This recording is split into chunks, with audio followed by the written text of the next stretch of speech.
So as soon as we leave this office, I'm putting my flip-flops on. As soon as we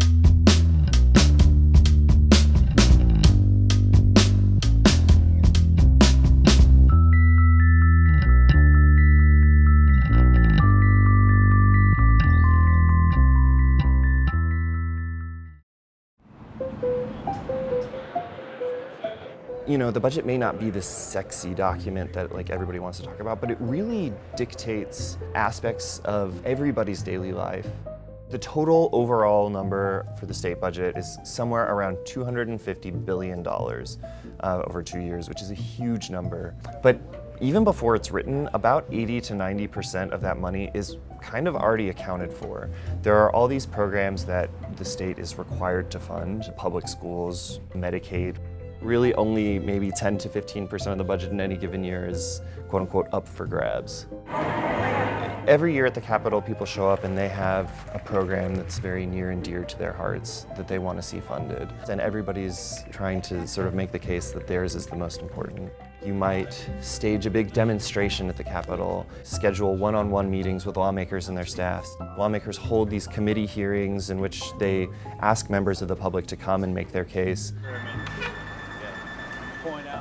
Susie Angel has been showing up at the Capitol this session with a really succinct message, which is, hey, look, lawmakers, you guys have $9 billion to spare this session.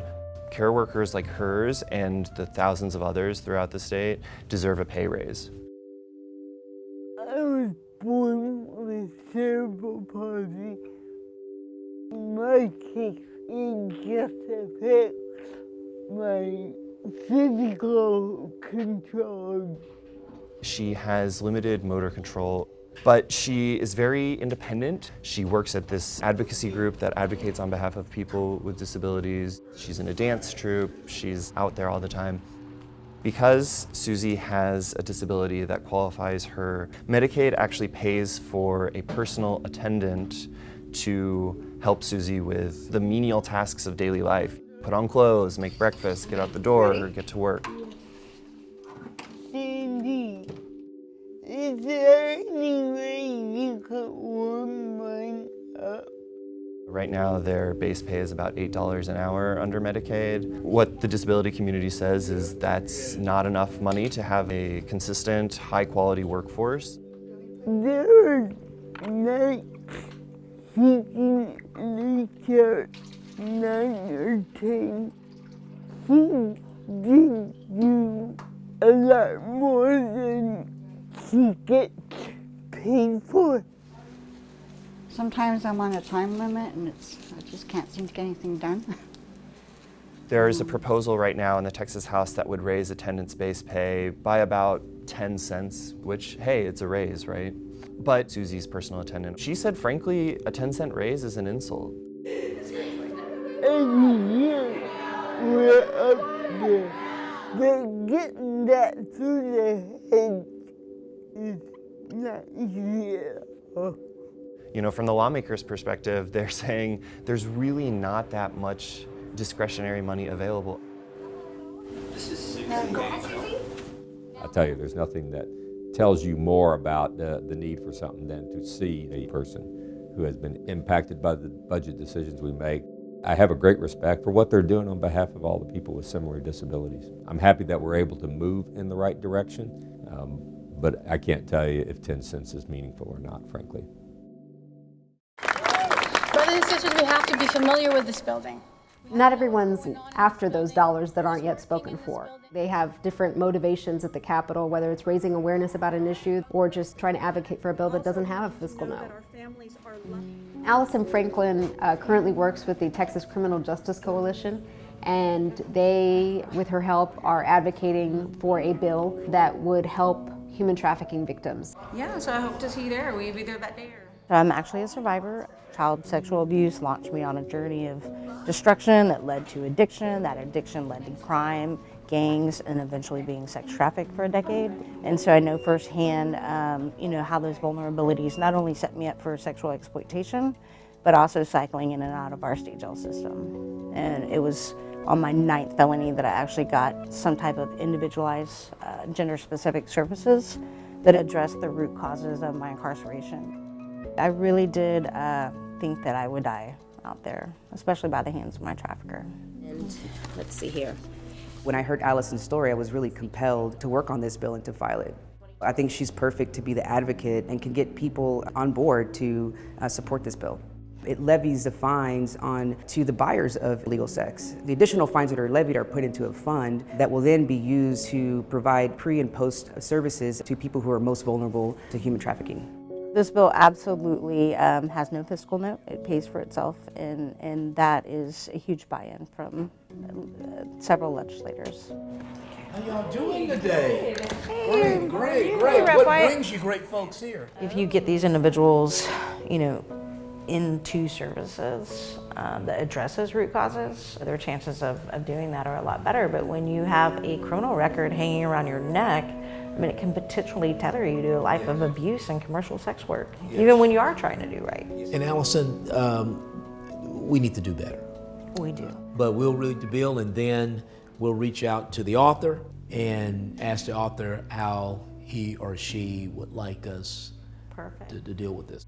Policy can affect change, and the individuals do recover from sex trafficking. They do recover from this. I think it's important to be a face of hope.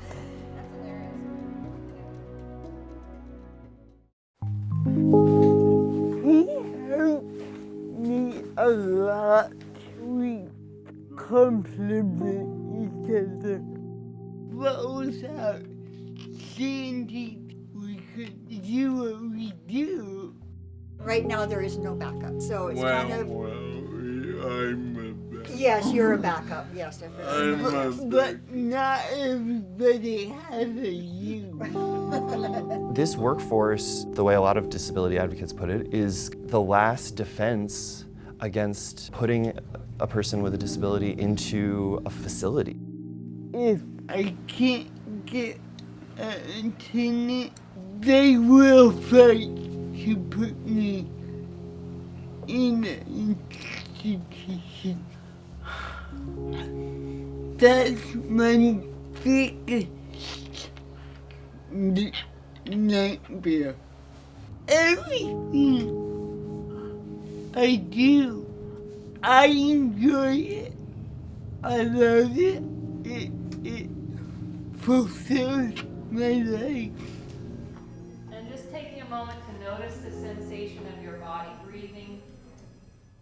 When I was a kid, the first thing I wanted to be was a ballerina. My gift is a dance troupe of people with and without disabilities.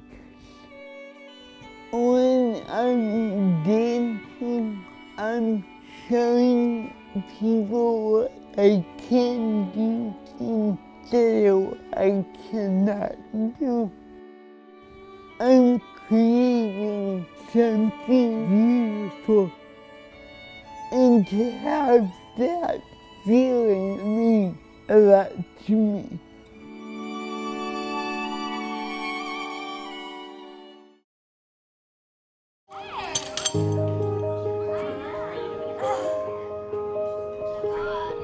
For so long, I was told what to do, what to wear, what to think, when to speak, who to speak to, and I never really took care of myself. And I was just a shell of a person, barely fit to house a human spirit. So it's just important to me to stay fit and stay focused. All right, you got it, girl. Very therapeutic. It's my stress relief, my balance, anger management, all those. And you can take a break. I think about everything that I've gone through, from a child to young adult to adulthood, and all the things that took place in that total darkness, and how lonely and empty it felt being in that type of, those experiences in that type of life, and just coming out the other side of it and thinking about those that I left behind and what I can do to make a difference for them. For me, just seeing just one person at a time make it out, or the light bulb go off, or inspiring others that they're worthy of change. It's huge.